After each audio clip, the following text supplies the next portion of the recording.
ព្រោះម្ចាស់ទៀនម្នាក់មានគំនិតយល់ថាឲ្យលោកក្រងចពោអញក្រាកថារបស់អញដូចគ្នា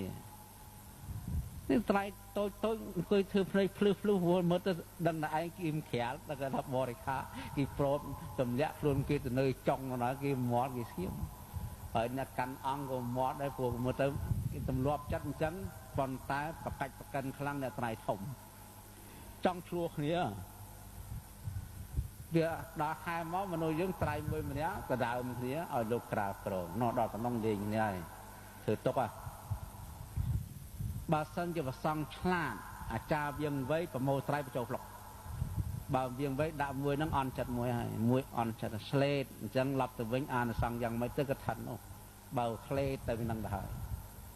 អញ្ចឹងមកបើយើងយល់ថាត្រៃធំនឹងឯង